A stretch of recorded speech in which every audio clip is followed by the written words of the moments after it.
Africa में जंगलात की लकड़ी को ईंधन के तौर पर इस्तेमाल किए जाने की वजह से हर साल 4 मिलियन हेक्टेयर रकबे पर मौजूद जंगलात खत्म हो रहे हैं। जंगलाती लकड़ी की मांग बदस्तूर काफी ज्यादा है क्योंकि इस बरे-आज़म में अब भी बहुत से घराने खाना वगैरह पकाने के लिए लकड़ी के कोयले का इस्तेमाल करते हैं। मराकश से ताल्लुक रखने वाले मोहम्मद अरहल ने इस मसले का एक हल निकाला है, एक ऐसा ओवन या चूल्हा जो गैस या बिजली के बगैर काम करता है। उनकी अव्वलीन तरजीह एक सादा और हल्के वजन का ओवन बनाना था जिसकी कीमत भी इंतहाई कम हो।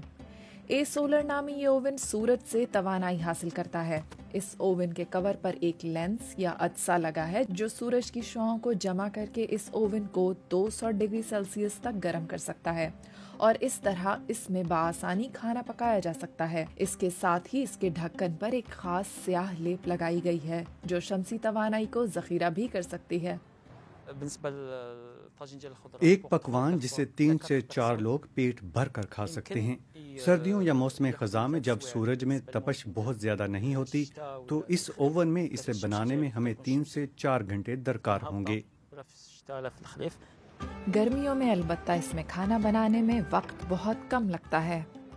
इसके लिए एक खास ऐप भी तैयार की गई है जो इस बात का अंदाजा लगाती है कि आपकी मतलूबा डिश इस ओवन में कितनी देर में पक जाएगी।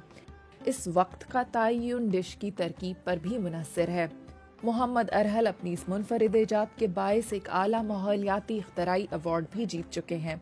ये फिलहाल सिर्फ एक नमूना है, ताहम जल्द ही इसकी बड़े पैमाने पर तैयारी भी शुरू हो जाएगी ताकि मजीद लोग इससे मुस्तफीद होने के साथ माहौल के तहफ़्फ़ुज़ को भी यकीनी बना सकें।